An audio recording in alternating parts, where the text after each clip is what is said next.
नमस्कार, मैं हूं जल्पा क्षत्रिय और आप देख रहे हो के न्यूज नेशनल। भवानीपुर विधानसभा उपचुनाव पश्चिम बंगाल की मुख्यमंत्री ममता बनर्जी के लिए अहम चुनाव है। इस चुनाव के नतीजे का ममता के राजनीतिक भविष्य पर गहरा असर पड़ने की संभावना भी है। ममता बनर्जी ने इस साल की शुरुआत में हुए पश्चिम बंगाल विधानसभा चुनाव के दौरान नंदीग्राम से चुनाव लड़ा था, लेकिन शुभेंदु अधिकारी के सामने वो हार गई, जो कि भारतीय जनता पार्टी में शामिल हो गए थे। राज्य की मुख्य विपक्षी पार्टी भाजपा ने कल होने वाले चुनाव के दौरान वोटिंग में गड़बड़ी और हिंसा की आशंका पहले से ही जता दी। खास करके भवानीपुर में बीते दिनों जब राष्ट्रीय उपाध्यक्ष दिलीप घोष पर हुए हमले के बाद से लगातार इस मुद्दे को लेकर मांग उठ ही रही थी। यानी कि कल भवानीपुर में उपचुनाव होने हैं। अब देखते हैं आगे क्या होगा, क्योंकि खेला होबे ये सूत्र तो साल जैसे हमने देखा था कि पहले ही चुनाव के दौरान दे दिया गया था, लेकिन कल इस खेल में क्या होता है ये तो चुनाव के नतीजे बता ही देंगे। और यही हमारा आज का मुद्दा है। और हमारे साथ इस मुद्दे पर जुड़ चुके हैं भाजपा की ओर से जयेश व्यास हमारे साथ जुड़ चुके हैं और राजनीतिक विशेषज्ञ प्रकाश कापड़िया हमारे साथ जुड़ चुके हैं। आप दोनों का स्वागत है के न्यूज में। जयेश जी, आपसे शुरुआत करना चाहेंगे। सबसे पहले तो प्रश्न ये होता है कि ठीक है, भवानीपुर में उपचुनाव होंगे, चुनाव के नतीजे आएंगे, उसके बाद तय होगा कि जीत किसकी होती है, हार किसकी हो सकती है। लेकिन कहीं ना कहीं भाजपा की जो जीत है वो इसमें भी मानी जा रही है कि पहले जब भाजपा ने चैलेंज दिया था ममता बनर्जी को, तब उन्होंने नंदीग्राम से चुनाव लड़ने का फैसला किया, वहां पर उन्हें हार का सामना करना पड़ा। और अब जब उपचुनाव हो रहे हैं तो उन्होंने अपनी सबसे जो सेफ सीट है भवानीपुर उसे पसंद किया। शायद भाजपा की ये जीत तो है। बिल्कुल आपने सही बताया।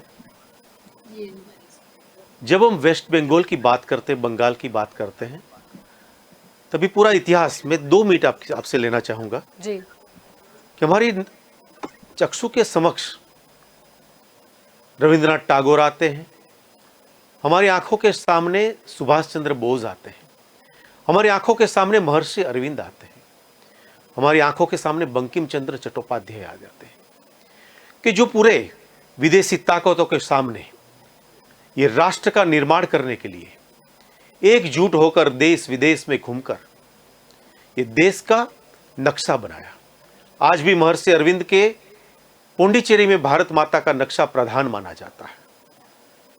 यह स्थिति से दुर्दशा यह हुई कि एक प्रादेशिक पार्टी प्रदेशवाद की बात करती है, जाति ज्ञाति की बात करती है, प्रजा को खंडित करती है, कि हालांकि जहां से महामनीषी ऐसे पैदा हुए कि जिन्होंने ये राष्ट्र का नक्शा बनाया।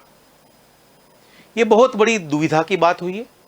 और साथ में भाजपा जो आज युद्ध मैदान में चलती है, तब पश्चिम बंगाल के लिए, हमारे लिए ये चुनाव का तो युद्ध होता ही है, मगर एक वैचारिक युद्ध है।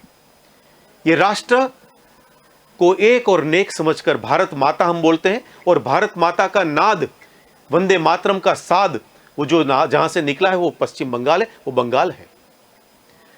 ये भूमि से जब भाजपा का कार्यकर्ता काम करता है और वहां भूमि में डटकर काम करता है, तो जो लास्ट चुनाव गए हम लोगों ने देखा है कि जो भाजपा 4 से आगे बढ़कर कहां तक हम लोग पहुंचे हैं। हिंसा की राजनीति हुई है। भवानीपुर से जब ममता जी लड़ती थी, तब उनकी चुनाव में मुझे भी जाने का मौका था कुछ साल पहले जी। तभी सुभाष बाबू के प्रपौत्र जो चंद्र बोस जी जब लड़े, हमने देखा कि किस तरह से पूरी तानाशाही, पूरी गुंडागर्दी के साथ लोग अपने विस्तार में चुनाव के मत देने न जा सके। जो भाजपा के समर्थक हो सकते हैं, दूसरी कोई भी पार्टी के समर्थक हो, उनके लिए पूरी उन्हें टीम और पूरी गुंडा व्यवस्था वहां पे बनाई गई है। तो आज मैं ये कहना चाहता हूं कि आपका जो प्रश्न था जी, कि बिल्कुल हम ये मानते हैं कि जिस तरह से ममता लड़ी और ममता वहां पे लास्ट चुनाव में हारी, वो दोनों ही एक वैचारिक प्रक्रिया से देखा जाए तो मैंडेट उनके साथ नहीं है, वो भी हम मान सकते हैं, क्योंकि वहां पे पूरी व्यवस्था उन्होंने हाथ में ले लिए। वहां पे अधिकारी जी लड़े और अधिकारी जी के सामने ममता जी हारी। आज वो भवानीपुर में आई है, वो आगे की बात हम आपसे करेंगे। जी बिल्कुल। प्रकाश जी, आपकी ओर आना चाहूंगी। प्रश्न यही रहेगा, क्या लगता है नंदीग्राम से पहले चुनाव लड़के ममता ने देख लिया कि कहीं ना कहीं अब वो ममता की फैन फॉलोइंग नहीं रही, या फिर उन्हें भी कहीं ना कहीं अंदाजा आ चुका है कि पश्चिम बंगाल में जो हिंसा होती रहती है या वहां के जो स्थानिक मुद्दे हैं, जनता उनसे भी थोड़ी नाराज है, इसीलिए उन्होंने इस बार कोई भी रिस्क न लेना चाहा और भवानीपुर पर अपनी पसंदगी ढा दी। ये भवानीपुर से पहले 2011-2016 में ममता बनर्जी उधर से चुनाव जीते हुए हैं, इसलिए उन्होंने ये पसंद किया हुआ है कि हार का सामना नहीं करना पड़े, जो नंदीग्राम में हुआ है उसका पुनरावर्तन नहीं होवे, ऐसा समझ के किया है। लेकिन जो प्रियंका टिब्रेवाल को सामने खड़ा किया है भाजपा ने, मैं मानता हूँ जैसे शुभेंदु अधिकारी को खड़ा किया था, तो एक प्रतिस्पर्धी, एक मजबूत प्रतिस्पर्धी था। और इसमें ये हाईकोर्ट के वकील है, अच्छे हैं, बराबर है, लेकिन जो समीकरण है चुनाव का पश्चिम बंगाल में, कुछ जातिवाद पे, कुछ दूसरी कारण है, वो समीकरण को देखते हुए इनको जो मारवाड़ी जो समाज के चुनाव में जिसको खड़ा किया है, उनकी जगह पर थोड़ा मजबूत प्रत्याशी होना चाहिए, ऐसा मेरा पर्सनल ओपिनियन है। और पब्लिक भी ये सोचती है कि स्थानिक, जैसा इन्होंने बताया कि प्रादेशिक राजनीति है वो चल रही है उधर प्रदेशवाद की, और रीजनल लैंग्वेज के लोग, रीजनल उम्मीदवार है, उनको चांस ज़्यादा मिलता है। ये एक हमारे देश की एक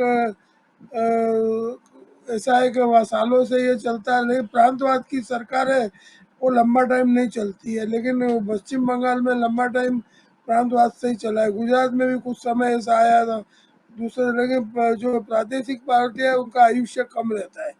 तो ये राष्ट्रीय लेवल की पार्टी है और उनको एक उम्मीदवार जो प्रतिस्पर्धी है वो मजबूत खड़ा करना चाहता था, ऐसा अभी लगता है। चुनाव तो कल आएंगे, कल चुनाव होंगे, उसके बाद मालूम होगा। और हाईकोर्ट ने भी कुछ हस्तक्षेप किया है, इलेक्शन कमीशन को जो है वो एफिडेविट 24 घंटे में डालने के लिए कहा है। तो ये सब परिस्थिति को देखते हुए ममता बनर्जी कॉन्फिडेंस में है और जीतेगी ऐसा भी लगता है, लेकिन फिर भी चुनाव है, अभी थोड़ा टाइम ही है, मालूम पड़ेगा।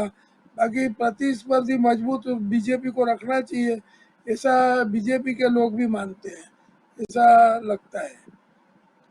जलपा जी। तो यहाँ पर ये भी उन्होंने स्पष्ट किया था जब प्रियंका जी का तय हुआ कि उनको ये चुनाव मतलब उपचुनाव जो है वो लड़ना है, तब उन्होंने स्पष्ट रूप से ये कहा था कि उनकी जो लड़ाई है वो सत्ता में मौजूद उस पार्टी के खिलाफ है जिसने जनता के खिलाफ अन्याय और हिंसा को बढ़ावा दिया है। और प्रियंका टिब्रेवाल की अगर बात करें तो जिन्होंने चुनाव के बाद जो हिंसा हुई थी उसमें कानूनी लड़ाई जो थी उसमें महत्वपूर्ण अपनी जो भूमिका है वो अदा की थी। और उसके बाद जो अभिजीत सरकार की हत्या का जो केस है उसमें भी जो ये मामला सीबीआई के हाथों में सौंपा गया या फिर सीट का जो गठन हुआ एसआईटी का, वो कहीं ना कहीं जो पूरा श्रेय है वो प्रियंका टिब्रेवाल को जाता है। क्या यही कारण रहा कि मुद्दा भी बीजेपी का वही है कि वहां पर जो हिंसा होती है, और खास करके जितने भाजपा के कार्यकर्ता है जिन्होंने कहीं ना कहीं अपनी जान गंवाई, शायद प्रियंका ने उनके खिलाफ आवाज उठाई थी वो हिंसा के खिलाफ, क्या यही कारण रहा था प्रियंका टिब्रेवाल को मैदान में उतारने का? बिल्कुल जलपा जी, आपने ये सही बता रही है। मैं यही बात बताऊंगा कि जब प्रियंका जी का चयन किया गया तो उनके कर्तृत्व पे किया गया। भारतीय जनता पार्टी में हम जब नेतृत्व की बात करते हैं तो वो कर्तृत्व से नेतृत्व होता है, और उन्होंने जो काम करके दिखाया है, और जो हालांकि भाजपा का मुद्दा भी हमारा वहीं पर यही रहा है कि एक और राष्ट्र को खंडित करने वाले लोग, भारत तेरे टुकड़े होंगे ऐसी बातें करने वाले लोग को पूरे जोश में आपने देखा है लास्ट इलेक्शन में कि उनको स्टेज दिया गया है। कन्हैया वो शेयरिंग द स्टेज। तो हालांकि हर जगह पे कहीं ना कहीं खंडनात्मक प्रवृत्ति करने वाले लोगों के सामने वहां पे जलपा जी उन लोगों ने स्टेज दिया था। हमारी बात यही होती है कि भारतीय जनता पार्टी का कार्यकर्ता तो यही है, मगर सबसे पहले वो राष्ट्रवादी कार्यकर्ता है। ये राष्ट्र अखंड होना चाहिए, ये राष्ट्र में अपीजमेंट किसी को नहीं मगर जस्टिस सभी को मिले। यही बात हम हर इलेक्शन में करते हैं, हर जगह पे करते हैं, हर राज्य में करते हैं, हर इकाई में करते हैं, और राष्ट्रीय इलेक्शन में भी हमारी बात यही होती है। हम किसी के विरुद्ध में नहीं है, मगर जब वहां पे जब इलेक्शन की बात चलती है तब महिला के सामने एक ओजस्वी महिला आई है कि जो इतनी बुरी परिस्थिति, वहां पे एक महिला, मैं बोलूंगा कि भवानीपुर में सही में एक भवानी लड़ रही है, क्योंकि वहां पे जाके एक राष्ट्र के विरुद्ध बात करने वाले लोगों के लिए उनके सामने चुनाव में उनको सही मायने में हम बोल सके तो उसको चुनौती देने वाली ये महिला आई है, और उनके इसलिए उनका चयन किया गया है। दूसरा, हार और जीत की जो हम बात करते हैं, हम आज भी मानते हैं कि 70% से अगर ऊपर वोट जाते हैं तो वो पूरी, क्योंकि 425 वोट से ममता जी यहां से हारे हैं। 2014 में जब इलेक्शन हुई तो पार्लियामेंट इलेक्शन में जो हारी थी ममता, वो यहीं से हारी है, और भवानीपुरा एरिया वहीं से आया था। तो वही इलेक्शन में कुछ भी हो सकता है, वो आज भी मानते हैं जी। मगर साथ में एक ही बात है कि हमारी जो लड़ाई है आज पश्चिम बंगाल में और कहीं भी, वो वैचारिक लड़ाई है। हमारी लड़ाई कोई व्यक्ति के सामने नहीं है। दूसरी में बात थोड़ी सी अलग बात है, फिर भी मैं बताना चाहूंगा, इफ यू अलाउ अस, कि एक ही बात है कि आज ममता अपनी सिद्धि जो वहां डालना चाहती है, लगाना चाहती है, वो अपनी राजनीतिक कारकिर्दी के लिए, करियर के लिए लगाना चाहती है। आज कांग्रेस और बाकी के जो विपक्ष मिलजुल के कहीं न कहीं अपने स्वार्थ के लिए जुड़ रहे हैं, तो कांग्रेस आज कहीं न कहीं इकाइयों में ऐसी छोटे छोटे प्रादेशिक पार्टियों के सामने इसलिए झुक जाती है कि अपने अस्तित्व के लिए वो हमेशा लड़ाई करती आती है। और आज कांग्रेस में राहुल की लीडरशिप रहेगी आने वाले चुनावों में, हमारी पार्टी के सामने, भाजपा के सामने, और ममता अपना लीडरशिप लेने का आएगी। सच में लड़ाई तो ये लड़ाई है, और ये लड़ाई जीतने के लिए, वो युद्ध जीतने के लिए, वो अपने आप को वहां पे कुछ ना कुछ साबित करने के लिए, सिद्ध करने के लिए काम कर रही है। जैसे कांग्रेस पार्टी में हम कहते आए हैं कि एक सल्तनत की सुल्ताना अपने शाहजादा को स्थापित करने के लिए जो कई दांव खेल रही है, और इसके लिए वो दांव के दांव में कांग्रेस खत्म होने जा रही है। और जिस तरह से अपने कर्तव्य अपने कार्य है, जो गुंडा कार्य जो पश्चिम बंगाल में कर रही है ममता जी, वो अपने बाहर से ही टूटेगी।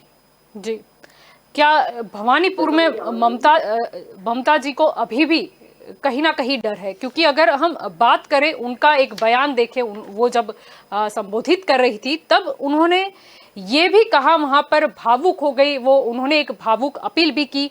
उन्होंने ये किया कि मेरे लिए एक एक वोट जरूरी है। अगर आप यह सोचकर वोट नहीं डालोगे कि दीदी यानी कि ममता तो पक्का जीतेगी, तो ये शायद आपकी बड़ी भूल साबित होगी। उन्होंने ये भी ऐलान किया कि बारिश हो या तूफान आ जाए, घर पर मत बैठे रहना, वोट डालने जरूर जाना।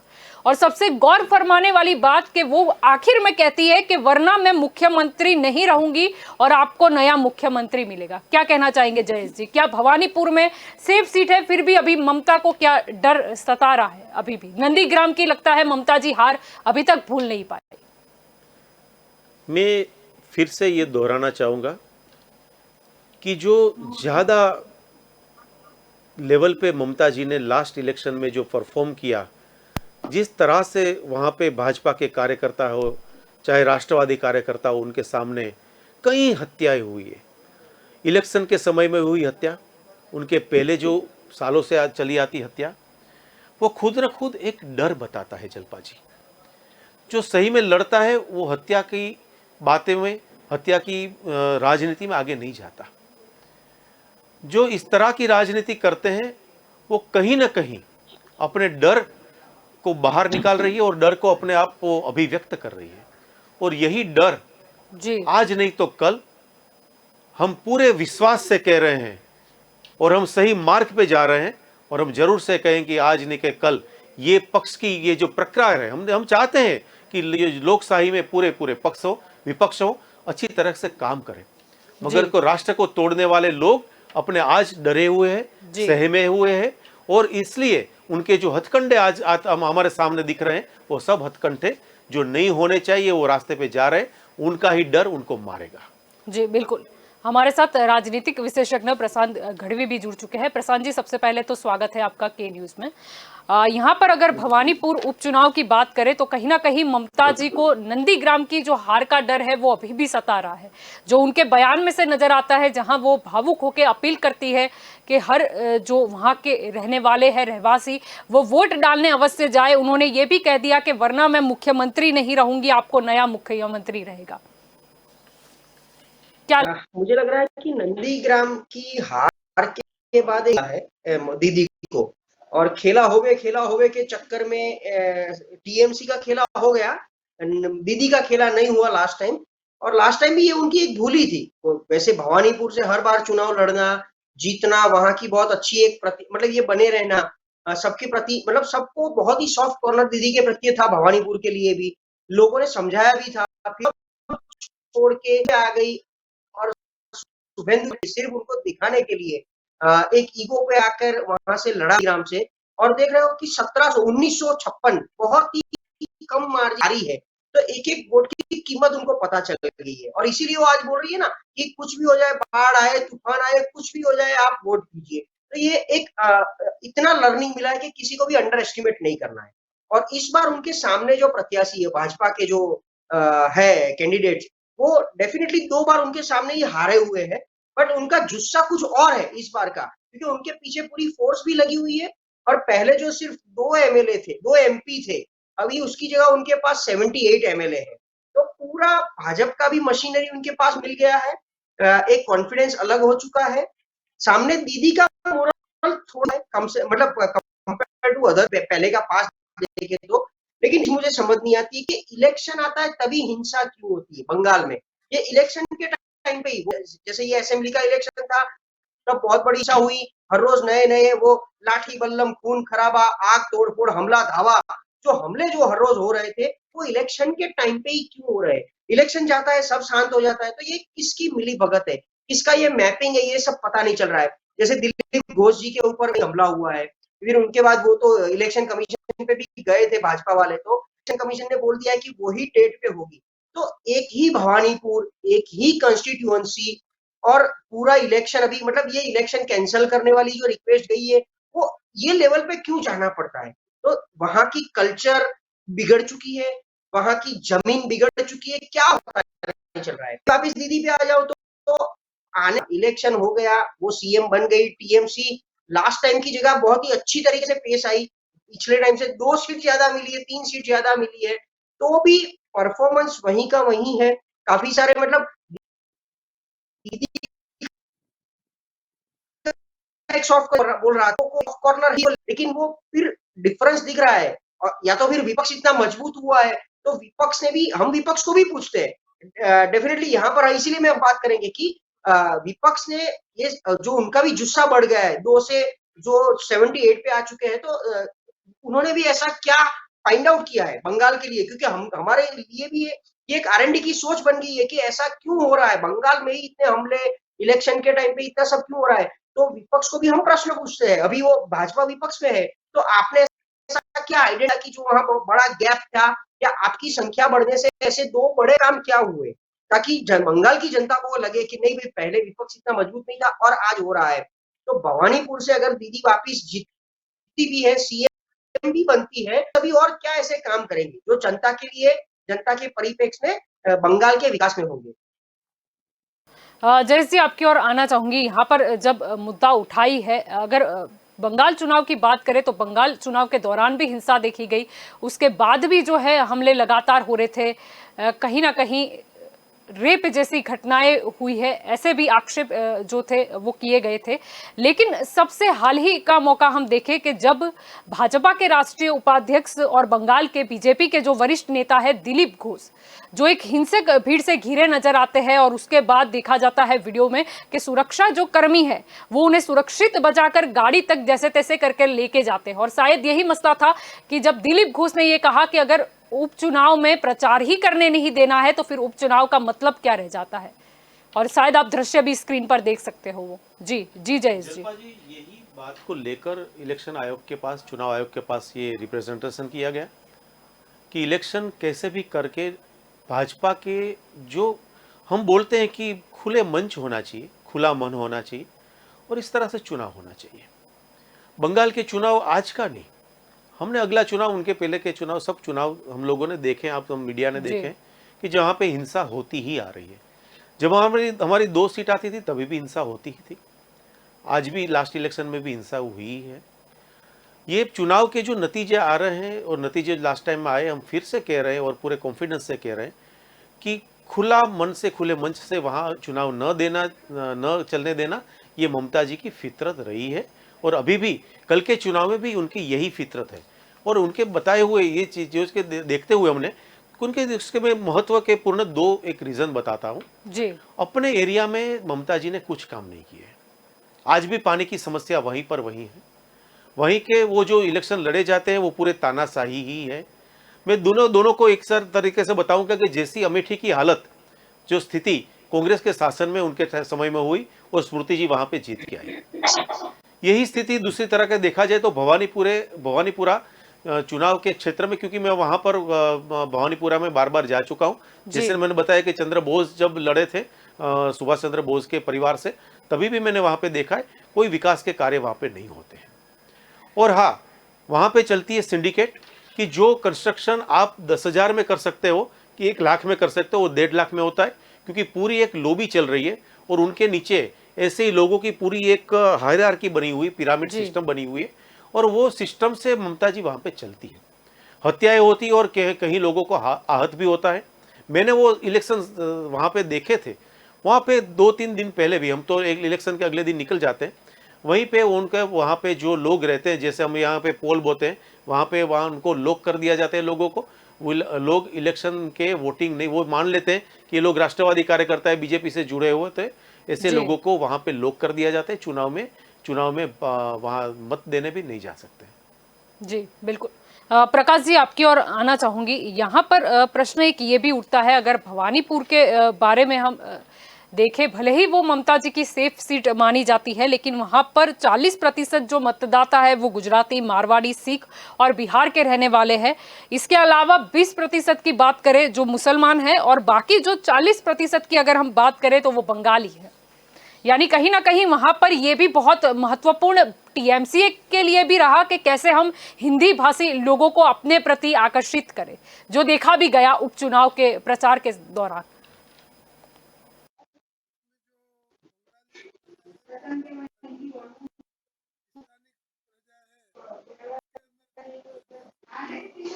अरे शायद प्रकाश आपने भाई म्यूट। अपना आवाज म्यूट कर रखा है प्रकाश जी।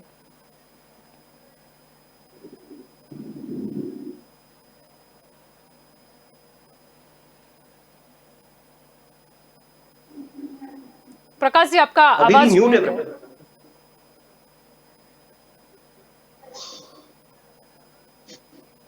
नहीं प्रकाश जी, हम आपको सुन नहीं पा रहे। आपके स्क्रीन पे से आपने म्यूट का ऑप्शन।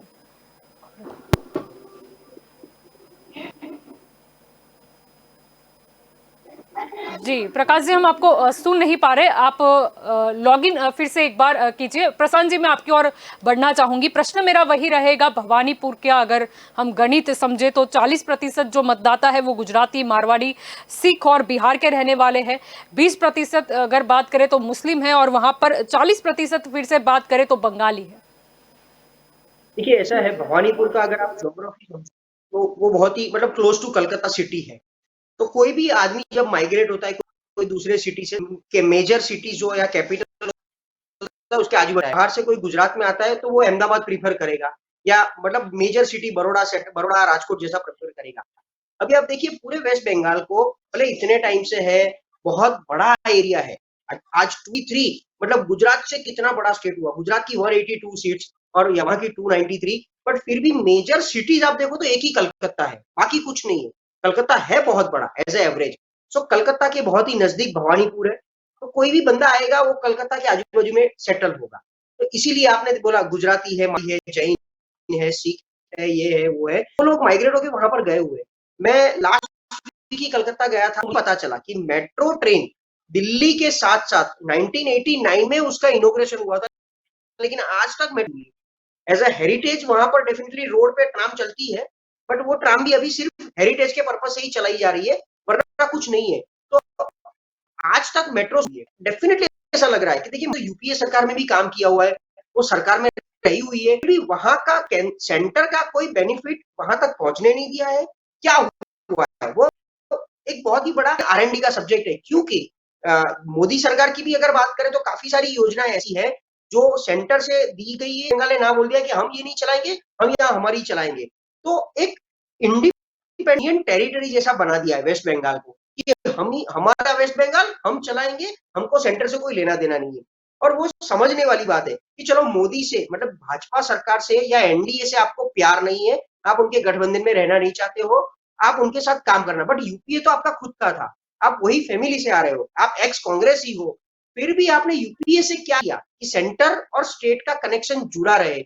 आज की तारीख में वेस्ट बंगाल में कलकत्ता के अलावा आप आउटस्कर्ट में भी देख लो तो उतना डेवलपमेंट जो विजन होना चाहिए वो आपको ग्राउंड पे शायद नहीं दिखेगा। तभी ये होगा ना, क्यों कलकत्ता एक ही, गुजरात के लिए आप बाहर आप कहीं से भी नाम बोलो कि गुजरात के 4 डेवलप सिटीज के नाम बोलो तो लोग बोलेंगे अहमदाबाद, बड़ौदा, सूरत, राजकोट है। तो उसी तरह आप कोई भी स्टेट ले लो, राजस्थान में आप देखो तो कितने सारे नाम आते हैं, जयपुर, जोधपुर, तो ये एक डेवलपमेंट दिखता है।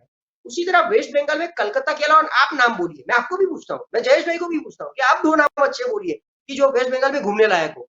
ठीक है, वो कुछ एकदम आउटस्कर्ट में है, लेकिन वो बॉर्डर सिटीज है, वो 2 स्टेट में आते हैं, वेस्ट बंगाल में भी आता है, कहीं ना कहीं आसाम में आता है। तो उसी तरह ये डेवलपमेंट जो दिखना चाहिए, और उनके सिटीजन को सेंटर का बेनिफिट आज तक नहीं मिला है, that is I am sure. ऐसा नहीं है, मतलब यहाँ हमारे बीच और भी कोई विपक्ष नहीं बैठा है। तो लेकिन इलेक्शन का रिजल्ट आप देखो तो टीएमसी वहीं की वहीं है, उसको पहले 211 मिली थी, इस बार 213 मिली, तो टीएमसी वहीं की वहीं है, बाकी सारे विपक्ष बिखर गए, बीजेपी को फायदा मिला। तो जो होना है वो दीदी ही करने वाली है। अभी भवानीपुर का अगेन ज्योग्राफी और पॉपुलेशन और वोट बैंक की दृष्टि से देखो तो एकदम परंपरा वाली सीट है, दीदी की सेफ सीट है, उनको खुद को भी कॉन्फिडेंस है। इस बार कॉन्फिडेंस क्यों हिला है, तो नंदीग्राम का एक्सपीरियंस बोलता है या बीजेपी का एग्रेशन बोलता है या कहीं ना कहीं कुछ कैच और है, क्योंकि कांग्रेस ने खड़ा नहीं किया है कैंडिडेट, सीपीआई ने खड़ा किया है, वो भी उसी तरह सिर्फ खड़ा करने के लिए किया है। तो अगर वोट का पोलराइजेशन भी होता है तो मुझे नहीं लग रहा है कि दीदी को कहीं तकलीफ होगी। दीदी अगर जीत भी जाती है, अगेन सीएम भी बन जाती है, तो उनके माइंड में क्या चल रहा है, उसको वेस्ट बंगाल को कहाँ ले जाना है, इतने साल से 15 साल से मतलब स्टेडी पोजीशन पे है, तो 15 साल में उन्हें क्या विकास है, द इंडिपेंडेंट मतलब एज ए व्यक्ति क्या करना चाहती है, वो बहुत ही बड़ा गैप है, state government versus central government, कोई अदर स्टेट की सरकार वर्सेस दीदी की सरकार। क्योंकि टीएमसी आप देखो तो अगर दीदी इतने साल से चला रही है तो उसके ही नहीं है, वेस्ट बंगाल के बाहर दीदी कहीं नहीं है, उसके एक भी ना एमपी है बाकी स्टेट में, तो एग्जैक्टली वो क्या करना चाहती है वो पता नहीं है। इसीलिए मैं बोल रहा हूँ कि उन्होंने पर्सनल एक एंटिटी या पर्सनल यूनियन टेरिटरी बना दिया है, वो दीदी का टेरिटरी हो गया है। तो भवानीपुर वैसे भी डेवलप नहीं हुआ है, जो जयेश भाई ने बताया ठीक है कि वहां की आप इमेज आप देख लो, उनकी कंस्टिट्यूएंसी देख लो, तो आज की तारीख में काफी सारी जगह उनके लिए भवानीपुर से ही जो एक मुद्दा बहुत बड़ा उठा था वो था माइग्रेंट वाला इश्यू, कि जो सीएए और एनआरसी की जो बात है कि बांग्लादेश से आए घुसपैठिए मैक्सिमम आपको भवानीपुर से मिलेंगे, मैक्सिमम आप अगर सर्वे करने जाओगे तो मैक्सिमम आपको वहां से मिलेंगे। तो ये क्या चल रहा है, वो एक बहुत बड़ा कैच है, इसको हमको समझना पड़ेगा, वेस्ट बंगाल की जनता को भी समझना पड़ेगा। तो उसके साथ साथ भवानीपुर को क्या देना चाहती हो और पूरे वेस्ट बंगाल को, और ये जो ब्रिज में जो बोल रहा हूँ सेंटर वर्सेस स्टेट, वो ऐसे क्या वैसा है, इस बार भी 2019 के बाद भी और नई सरकार बनने के बाद भी वो ठीक है, आप गए इमीडिएटली आफ्टर इलेक्शन, कोरोना बहुत बढ़ गया था, बाढ़ भी बहुत बड़ी आई, दीदी ने जाके रिक्वेस्ट किया मोदी साहब को, मिलके आए और बहुत बड़ी सहाय लेके आई, शायद सेंटर ने सहाय भी किया, लेकिन वो कितनी पहुंची है, कितनी ली है, कितनी एक्सेप्ट की है। तो अगर आपने सहाय है तो उसके सामने आप माँ कार्ड क्यों, ये जो अपना आयुष्मान कार्ड है वो क्यों नहीं लेती हो, वो अभी भी आज की तारीख में वेस्ट बंगाल में नहीं है, पूरे इंडिया में होगा। तो ये बहुत समझने वाली बात है, इससे अपने को क्लियर कट एक पॉलिटिकल राइवल दिखता है सब हर जगह पर। तो हमें इंडिया में ऐसा पॉलिटिक्स नहीं चाहिए, इतनी राइवलरी नहीं होनी चाहिए, वो ऐसा क्यों हो रहा है वो तो हमको टीएमसी या दीदी ही समझा सकती है। प्रकाश जी आपकी और आना चाहूंगी, प्रश्न मेरा वही था कि वहां का अगर हम गणित देखें, क्या लगता है भवानीपुर में?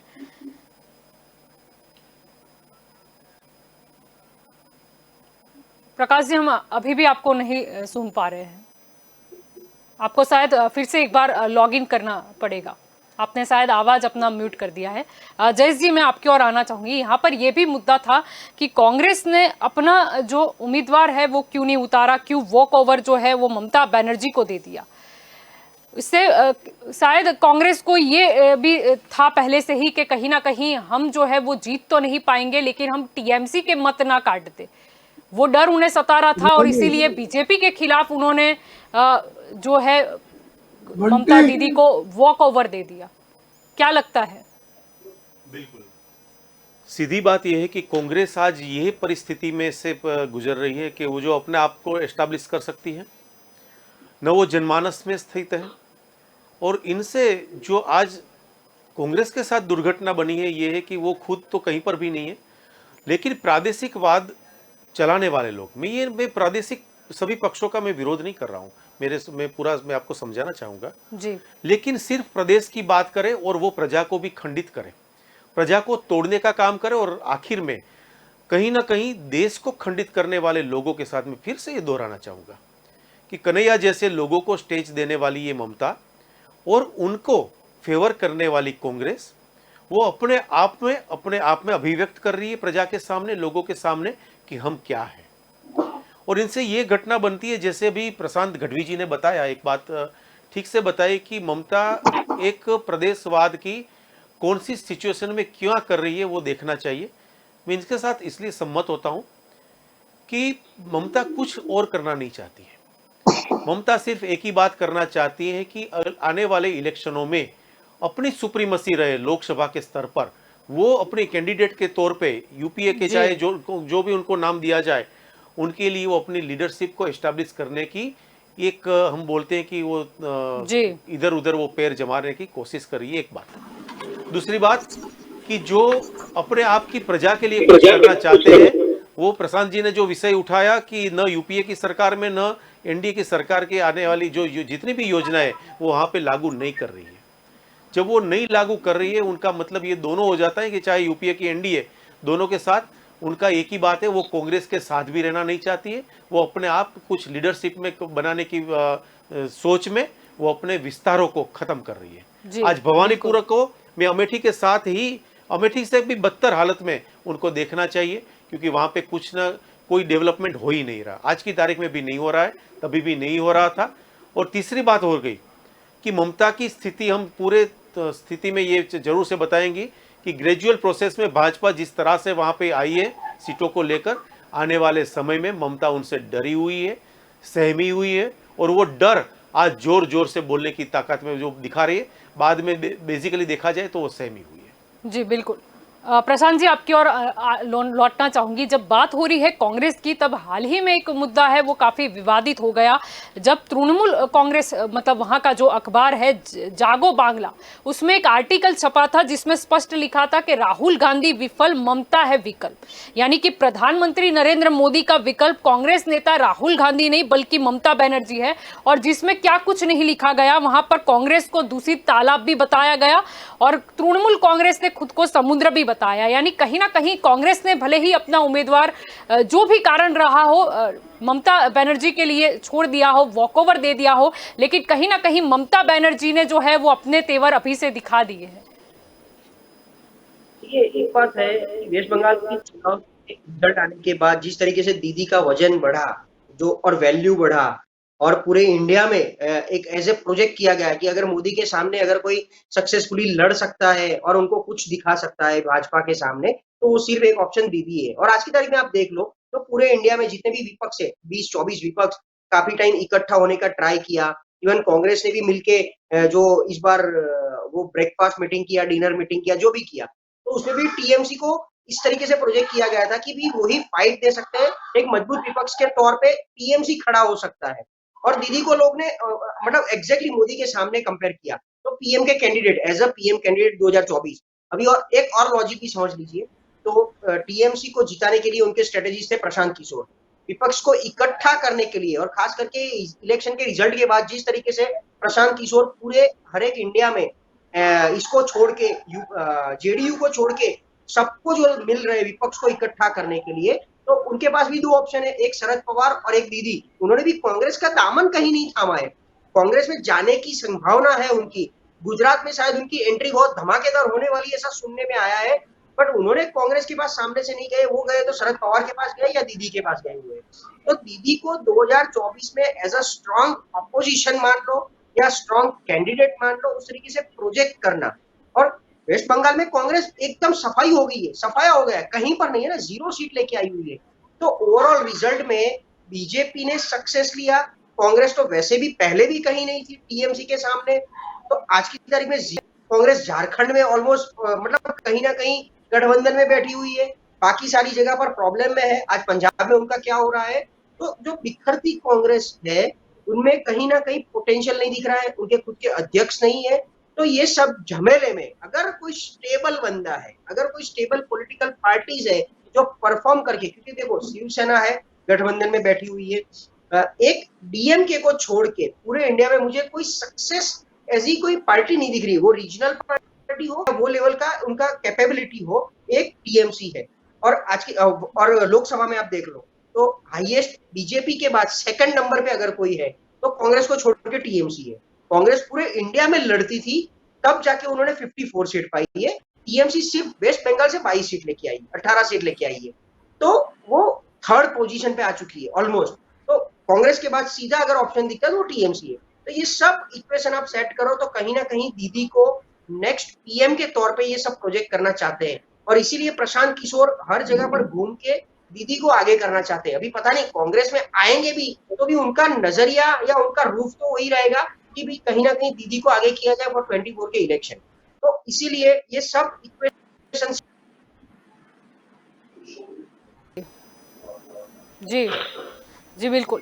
प्रकाश जी, आपकी ओर आना चाहूंगी, क्या कहना चाहेंगे? कल भवानीपुर का इलेक्शन जो है वो ममता बनर्जी के लिए इसलिए भी जितना महत्वपूर्ण है, नहीं कि सिर्फ मुख्यमंत्री पद के लिए, लेकिन कहीं ना कहीं उन्होंने जो सपने देख लिए हैं प्रधानमंत्री के तौर पर 2024 में उतरने के, चाहे ठीक है ये अलग बात है विपक्ष उन्हें दूसरी जो पार्टी है वो कितना सपोर्ट करती है उनके स्टेटमेंट के बाद, लेकिन फिर भी ये जो चुनाव है कल का, वो ममता बनर्जी के लिए शान का सवाल है, और इसमें यदि उनकी हार होती है तो बहुत कुछ उनको खोना पड़ेगा, ये भी निश्चित बात है। लेकिन उन्होंने कुछ समीकरण ऐसे सेट किए हैं कि उनकी जीत निश्चित करके वो कॉन्फिडेंस से आगे बढ़ रही है। फिर भी कहीं ना कहीं डर छुपा हुआ है, वो बात उनके चेहरे पे, बॉडी लैंग्वेज पे दिखाई पड़ रही है, ये बात निश्चित है। और दूसरी बात कि जो पश्चिम बंगाल है वो भारत से, देश से अपने आप को कुछ अलग महसूस कर रहा है, अलग विकास, जो उसका कोई विकास नहीं हुआ है, फिर भी विकास के नाम पे वो प्रचार कर रहे हैं। एक्चुअली प्रजा समझती है कि प्रादेशिक पार्टी का उधर दबदबा रहा है, और उसका भी सामना करने के लिए अभी बीजेपी की जिस तरह प्रोग्रेस हुई है लास्ट इलेक्शन में, भले विपक्ष में बीजेपी रही, लेकिन 2024 में जो है उसका भविष्य फिर भी मुझे उज्जवल लग रहा है बीजेपी का, कि भले एक मेहनत और करनी पड़ेगी, लेकिन वहाँ की प्रजा अब समझ चुकी है कि इधर इतने साल से इधर कोई विकास नहीं हुआ है, कुछ डेवलपमेंट नहीं है, खाली बातें, हिंसा का दौर बढ़ा हुआ है जो, और वो हिंसा से प्रजा भी कंटाड़ गई है। तो खुद न खुद लगता है कि कल के इलेक्शन में भले ममता जी को कॉन्फिडेंस है कि जीतेंगे, लेकिन वो होगा भी, वो भी निश्चित लगता है, लेकिन कहीं ना कहीं उनके चेहरे में डर छुपा हुआ है, ये बात निश्चित देखने मिलती है। अब चुनाव का रिजल्ट आएगा वही बताएगा कि उनकी शान का सवाल है। इधर से हार जाते हैं तो उनको फिर कहीं भी स्थान, प्रधानमंत्री का, सीएम का भी, उनको प्रजा उधर से उनसे विचलित हो जाएगी, ऐसा लगता है। जी बिल्कुल। जी बिल्कुल, जयेश जी आपकी ओर आना चाहूंगी। ममता बनर्जी जो है हमेशा से खुद के जो बयान है उसके लिए भी काफी विवाद में भी कई बार फंस जाती है, कई उनके स्टेटमेंट भी होते हैं जो कई पार्टियों को रास दे आते हैं। जैसे कि अगर हम बात करें तो चुनाव के प्रचार के दौरान ही कहीं पर उन्होंने प्रधानमंत्री हो या फिर गृह मंत्री हो उनको दुशासन तक करार दे दिया था। फिर खेला होबे भी उन्होंने एक जंग बता दी कि नहीं अब तो खेल ही होगा, और उसके अलावा भी कई स्टेटमेंट उनके आए थे। और एक बार जब जय श्री राम के नारे लगे थे तब प्रधानमंत्री स्टेज पर मौजूद थे, लेकिन ममता बनर्जी को इतनी बौखलाहट हुई, इनको इतना गुस्सा आया कि वो वहां पर से खड़ी होकर बोलने लगी कि ये कोई तरीका नहीं है। वगैरह वगैरह। अभी की अगर हम बात करें तो कहीं ना कहीं कांग्रेस ने भले ही हाथ उनकी ओर बढ़ाया हो, लेकिन कहीं ना कहीं उन्होंने उसको एक गंदा तालाब बताकर, खुद को समुद्र बताकर, खुद की जो छवि है वो अच्छी दिखाने का प्रयास करके कहीं ना कहीं जो विपक्ष की एकजुटता है उस पर भी सवाल खड़ा कर दिया। और वो वहीं से नहीं हटकी। उन्होंने एक स्टेटमेंट भी दिया था कि सीबीआई या फिर ईडी है वो कांग्रेस व जो माकपा है उनके नेताओं को क्यों गिरफ्तार नहीं करती। यही बात आती है फिर से, श्री ममता जी का चरित्र रहा है और महत्वाकांक्षा को चलते हुए वो कांग्रेस से निकली थी, वहीं पर जाके उन्होंने अपना आगे बढ़ाया था। दिनेश त्रिवेदी जैसे एक अच्छे सांसद, उनको भी एक छोटी सी बात अपने तरीके से बताने के लिए उनको वहां से उसको निष्कासित किया था, वो निष्क्रिय हुए। कई बात होती है कि अत्यंत घमंड, अत्यंत महत्वाकांक्षा, और तीसरा मैं फिर से बताऊंगा कि राष्ट्र विरोधी चरित्र।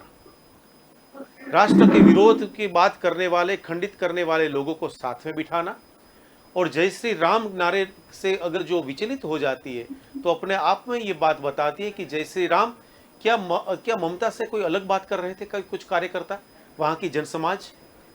अगर श्री राम का नाम लेना वहां पे वर्जित माना जाता है और उनको ठीक नहीं लगता, वो अपने आप में वो मानसिकता बताती है।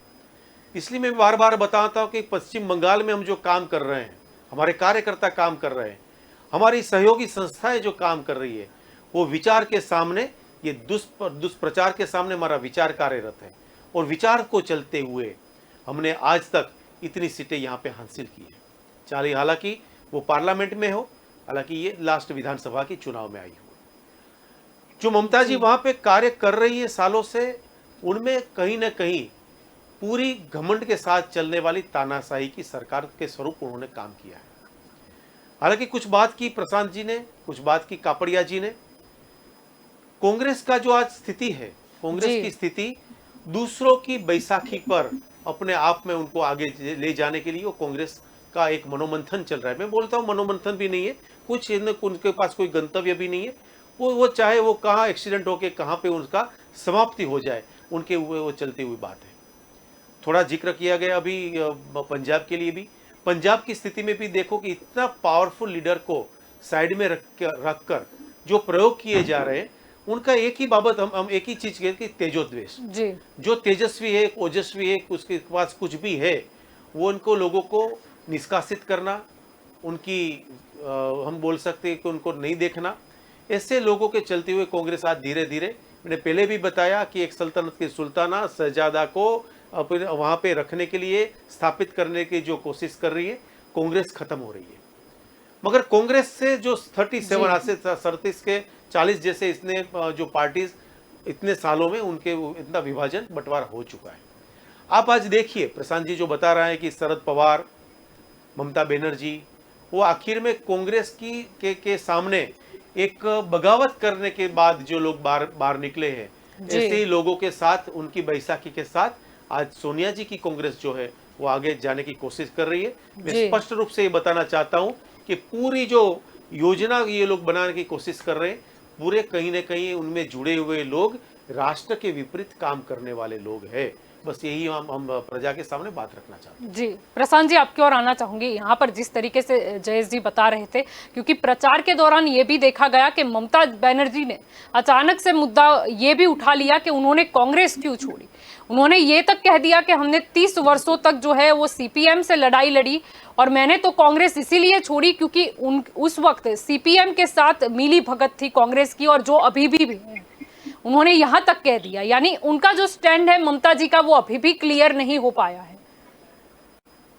देखिए इसको समझने के हमको क्या चाहिए, जिस तरीके से कांग्रेस चलती आई थी 1947 के बाद, आजादी के बाद सिर्फ कांग्रेस थी, हर जगह पर आगे बढ़ रही थी, हर एक स्टेट में अपना झंडा लहरा रही थी, हर एक स्टेट में एक जो बोल रहे हैं कि एक अपनी पकड़ थी, वो पकड़ धीरे धीरे छूटती जिस तरीके से दिख रही थी। या तो कांग्रेस के सामने कांग्रेस ही बड़े हो रहे थे, वो शायद ना इंदिरा गांधी को पसंद था, इसीलिए इंदिरा गांधी का जो रूप था, जो रवैया था काम करने का कि मेरे से कोई बड़ा नहीं होना चाहिए, और चेंजेस, रीशफलिंग और उस तरीके के करते गए।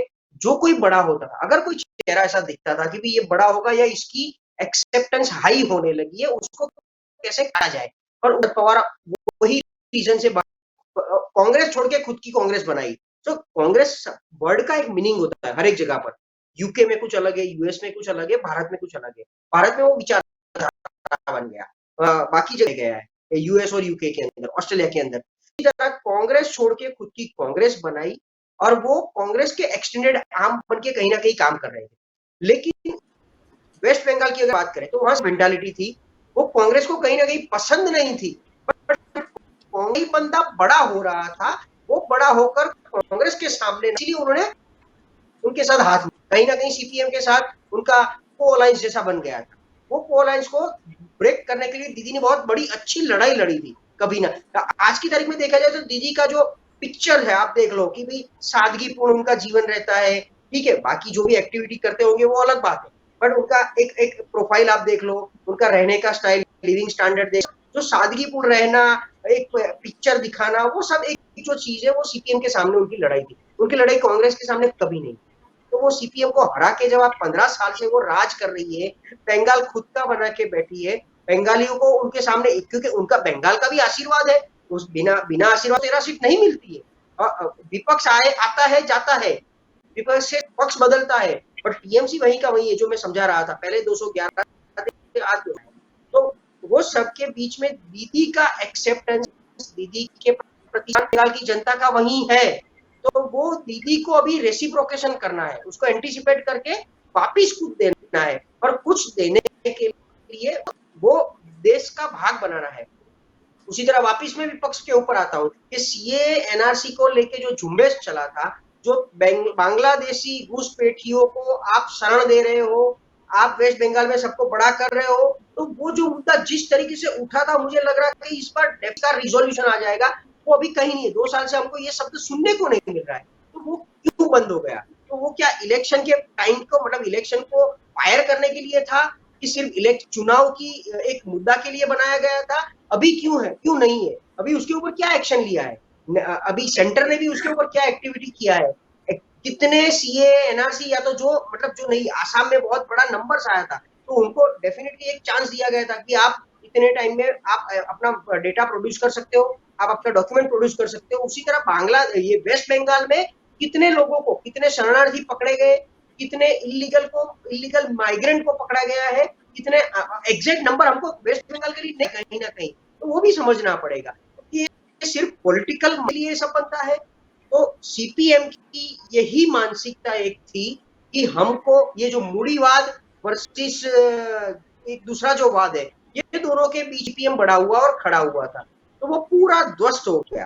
वो दीदी ने सेम सीपीएम की मेंटालिटी ही प्रोजेक्ट करके अपनी एक छवि बनाई, जो मैं बता रहा हूँ, सादगीपूर्ण छवि, वो क्या सीपीएम की छवि है, बट काम उसको कांग्रेस की तरह करना था बिना कांग्रेस। इसीलिए दीदी ने एक छवि बनाई अलग, एक पक्ष अलग बनाया, वेस्ट बंगाल में चलाया, चल गया, गलती से मानो या आशीर्वाद से मानो, चल गया। अभी उसके आगे सेंटर वर्सेस स्टेट में रहने के लिए वेस्ट बंगाल का, जो मैं घुसपैठियों का उदाहरण दे रहा हूँ, मैं आपको सीपीएम का उदाहरण दे रहा हूँ, जो जयेश भाई एक दो बार राष्ट्रवाद की जो बात दोहरा रहे थे कि राष्ट्र के खिलाफ काम कर रहा है, तो उसके सामने एज ए सेंटर और एज ए स्टेट, अभी तो विपक्ष में भी हो, मजबूत भी हो, तो ऐसे भी डेटा हम अभी ऑल विश कैसे आ रहा है, एग्जैक्ट लोकेशन, एग्जैक्टली हमारी जो माइंड जो करना चाहती है एज ए सेंटर कि घुसपैठी कम हो, माइग्रेंट कम हो, जितने हैं उनको एक सिटीजनशिप मिल जाए, इसीलिए सीए आ चुका है। तो ये सब डेटा आप बाहर लाइए, दीदी का जो भी चल रहा है, क्योंकि अब तो 5 साल तो है ही, अगर दीदी हार गई तो कोई और सीएम आएगा उसका भतीजा जैसा कोई और जो भी आएगा वो पपेट आ जाएगा। अब तो अगर दीदी हार गई तो, क्योंकि सरकार बैकसीट पे तो ड्राइविंग वाली है, तो दीदी कुछ नया रवैया अपन को चलाएगी अपना खुद का, या कुछ नया एजेंडा लेके आएगी। अगर बहुत बड़ा प्लेटफॉर्म मिल जाएगा, वो विपक्ष को एकजुट करेगी, घूमेगी, मौका मिल जाएगा, तो कहीं ना कहीं बीजेपी को भी तैयार रहना पड़ेगा। प्रकाश जी, आपकी ओर आना चाहूंगी। यहाँ पर तो ऐसा है कि भवानीपुर में जब कल उपचुनाव होने वाले हैं, सब यही कहीं ना कहीं उम्मीद रखते हैं कि अब ये दौरान कहीं ना कहीं कोई हिंसा न हो जाए, क्योंकि जो बंगाल के चुनाव में देखा गया, चुनाव के बाद भी देखा गया, डर अभी सबको यही है कि कल इतना बड़ा जब उपचुनाव होने जा रहा है तो कहीं हिंसा ना हो जाए, या फिर चुनाव के बाद परिणाम के पहले भी कहीं ना कहीं कुछ और गड़बड़ ना हो जाए। हिंसावाद है, पहले के चुनावों में, भूतकाल के चुनावों में ये बंगाल में चलता ही आ रहा है, और अभी भी जो ये चल रहा है, उधर प्रशासन का लॉ एंड ऑर्डर पे कोई कंट्रोल नहीं है, और ये सब लोग समझते हैं कि इनके पास जो कायदे, जो लॉ एंड ऑर्डर है, वो ये कभी भी चुनाव से पहले ही ये भड़काऊ भाषण करते हैं या कुछ भी करते हैं, लेकिन चुनाव के पहले हिंसा होती है, और हिंसा को कहीं भी लोकशाही में स्थान नहीं होते हुए भी बंगाल में ये हर साल होता रहा है, हर इलेक्शन में होता रहा है, और जो उधर का जो विकास है वो इसके कारण सब रुका हुआ है, और कल की हिंसा में भी, कल की चुनाव में भी हिंसा होगी, ऐसा निश्चित रूप से पब्लिक को मान रही है कि कुछ न कुछ ये लोग करते ही है ऐसा। अब उसके कारण बहुत है, जो वोट बैंक के है, ऐसा सब करके को उनके पास भविष्य का कि हम प्रजा के हित में क्या करेंगे, क्या करना चाहते हैं, कोई इलेक्शन मैनिफेस्टो नहीं है इतना मजबूत कि जो प्रजा उनसे आकर्षित हो सके, ऐसा प्रजा समझ रही, एजेंडा बिना की टीएमसी है, ऐसा अभी बंगाल की प्रजा महसूस कर रही है। जल्दबाजी। जयेश जी, आपकी ओर आना चाहूंगी, आखिरी सवाल आपसे ही रहेगा। ये भी है कि भवानीपुर उपचुनाव के बाद जो है वो क्या होगा, मतलब किसकी हार होगी, किसकी जीत होगी, उसके बाद बंगाल का दृश्य क्या होगा? क्योंकि कहीं ना कहीं अगर हम बात करें अमित शाह की, तो उन्होंने पहले सोनार बांग्ला का सूत्र दिया था, तो प्रश्न ये भी है कि हार मिले या जीत मिले, बंगाल में भाजपा का क्या स्टैंड रहेगा? और प्रश्न ये भी है कि अलग अलग इलाकों में हमने देखा था कि चुनाव के बाद भी काफी हिंसा हुई थी, तोड़फोड़ हुई थी, आगजनी की भी घटनाएं घटित हुई थी, जिस पर प्रधानमंत्री नरेंद्र मोदी ने बंगाल के जो राज्यपाल है जगदीप धनखड़, उनसे बात भी की थी। यानी आगे भाजपा का क्या स्टैंड रहेगा, या हिंसा के खिलाफ इसी तरह भाजपा जो है वो हमेशा अग्रेसर नजर आएगी? क्या स्टैंड रहेगा भाजपा का? बिल्कुल जल्पा जी, आज का जो मैंडेट हमको मिला है कुल मिला के, वो तो हम विपक्ष में ही है, तो विपक्ष के हमारे रोल में कंस्ट्रक्टिव होकर बंगाल के लिए जो करना पड़े वो हम करेंगे, और डट कर ये युद्ध लड़ेंगे। क्योंकि एक हिंसा की राजनीति, एक अलगाववाद की राजनीति, कहीं ना कहीं जाति ज्ञाति, हिंदू मुस्लिम वगैरह वगैरह बातों में खंडनात्मक कार्य होती हुई राजनीति, उनके सामने हम लड़े थे, पहले भी लड़ते थे, और आज लड़कर जो हमारी सीट कभी नहीं आती थी, इतनी सीट लेकर हम पूर्ण रूप से जो विपक्ष है, तो विपक्ष के रूप में हम जब वहाँ पे बैठे हैं, तो मैं फिर से बताता हूँ कि कंस्ट्रक्टिव काम होगा, राष्ट्रवाद की बात होगी, भारत के साथ हर जो राज्य है हमारे, वो हर राज्य में पूरी की पूरी तरह कहीं ना कहीं हम कुछ अलग थलग है ये भावना न बह के, उनके लिए हम काम करते थे, वही काम करेंगे। और साथ में हम जरूर से बताएंगे कि हमारी लड़ाई वैचारिक लड़ाई है, हम विचार से जुड़े हुए लोग हैं, भारत माता की जय बोलने वाले हम लोग हैं, तो और जनता भी है। तो वहीं कहीं ना कहीं कोई मिसकंसेप्शन करते हैं, कहीं ना कहीं किसी को, कोई पूरे वर्ग को अलगाव की ओर ले जाते हैं, तो उनके लिए काम हम पहले भी करते थे, आज भी करते हैं। आज पूर्ण रूप से हमारा काम विपक्ष का है, विपक्ष में रहकर जो हो सके वो हमारा बढ़िया से अच्छा सा काम करेंगे, क्योंकि सरकार नहीं बदलेगी, हम लोग, हमारी रियलिटी है, कल चुनाव होने वाले हैं, सरकार बदलने वाले नहीं है, तो सरकार के रूप में हमारा काम करो। कुछ अगर हुआ तो मुख्यमंत्री बदल दिया जाए, या तो फिर राष्ट्रपति शासन। ये भी देखा गया था एक राज्य में कि जहां पर मुख्यमंत्री जो बन बैठे थे वो हार गए थे, लेकिन फिर बाद में क्या हुआ था वो भी दृश्य बहुत ही क्लियर है। तो दंगल देश का में आप सभी मेरे साथ इस चर्चा में जुड़े, इसलिए आप सभी का शुक्रिया। नमस्ते। तो दंगल देश का में आज का हमारा मुद्दा था कि भवानीपुर उपचुनाव खेला होबे। आपको बता दें कि ममता बनर्जी ने पहले ही जब बंगाल के इलेक्शन थे उस दौरान ही ये सूत्र दे दिया था कि खेला होबे। कहीं ना कहीं जिस तरीके से बीजेपी ने अपना प्रचार जो है वो किया था बंगाल में, तब बौखलाहट में ही सही ममता बनर्जी ने काफी कुछ बयान भी दी है। वहीं से उन्होंने ये सूत्र भी दे दिया, ये ऐलान भी कर दिया कि अब तो खेल ही होगा। फिर यूं कि कहीं ना कहीं शुभेंदु अधिकारी, जो ममता बनर्जी के भी काफी करीबी माने जाते थे, टीएमसी के बहुत बड़े नेता थे, वो बीजेपी का उन्होंने दामन थाम ले लिया, बीजेपी की ओर वो आ गए। कहीं ना कहीं भाजपा के द्वारा भी ममता बनर्जी को चैलेंज दिया गया था और ममता बनर्जी को लगा कि क्यों नहीं भाजपा को हम कुछ करके दिखा दे, और उसी के चक्कर में उन्होंने भवानीपुर को छोड़कर नंदीग्राम, जहां से शुभेंदु अधिकारी जो है वो चुनाव लड़ने वाले थे, वहीं पर वो जा खड़ी हुई। तभी ये मुद्दा बहुत ही गरमाया हुआ था कि भवानीपुर को छोड़ के नंदीग्राम जाने की ममता बनर्जी को क्या जरूरत आई।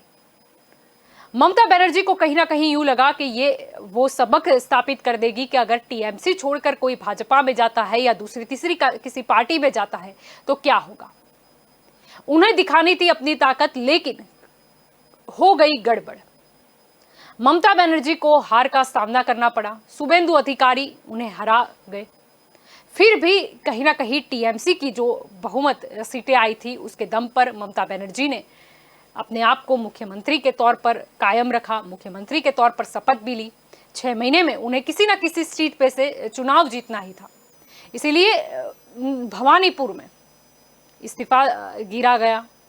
इस बार ममता बनर्जी ने सोचा कि नंदीग्राम वाली जो गलती है वो फिर से दोहरानी नहीं है, क्योंकि ममता बनर्जी को पता था कि अगर इस बार कुछ गड़बड़ हुई तो यहां से तो वो मुख्यमंत्री पद से हटी जाएगी, लेकिन कहीं ना कहीं उन्होंने जो सपने देखे हैं 2024 के लिए वो कहीं ना कहीं पानी में मिल जाएंगे।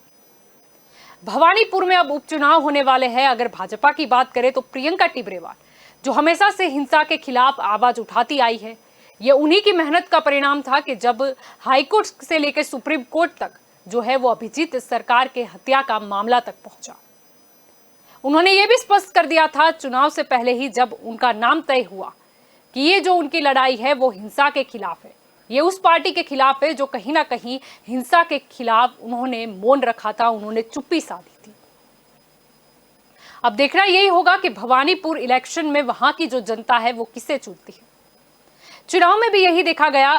भवानीपुर में भी ममता बनर्जी घर घर जाकर प्रचार करती नजर आई। उनकी बौखलाहट भी कई मौकों पर देखी गई। उन्होंने भावुक होकर अपील भी की कि चाहे कुछ भी हो जाए, आप घर पर मत रहिए, आप वोट डालिए, वरना मैं मुख्यमंत्री नहीं रहूंगी, कोई और नया मुख्यमंत्री आपको मिल जाएगा।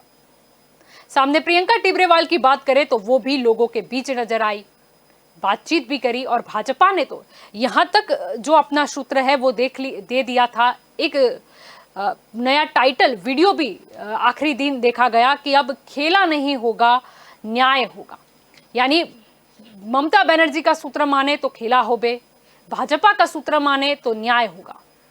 अब देखना यही होगा कि भवानीपुर में आखिरकार चुनाव में क्या होता है। यह भी बहुत महत्वपूर्ण है कि वोट डालने के लिए कितने लोग जाते हैं, क्योंकि हमेशा से बंगाल में हर एक जो पार्टी है जो विपक्ष में रहती है वो हमेशा से आक्षेप करती आई है कि कहीं ना कहीं टीएमसी के द्वारा जहां उन्हें लगता है कि इस एरिया में कहीं ना कहीं जो लोग जुड़े हैं वो उनकी विचारधारा से नहीं जुड़े या उनके मत में ये अड़ंगा बन सकते हैं, तो कहीं ना कहीं वहां पर हिंसा देखी जाती है या फिर ये किन प्रकार से उन्हें रोकने का भी प्रयास किया जाता है।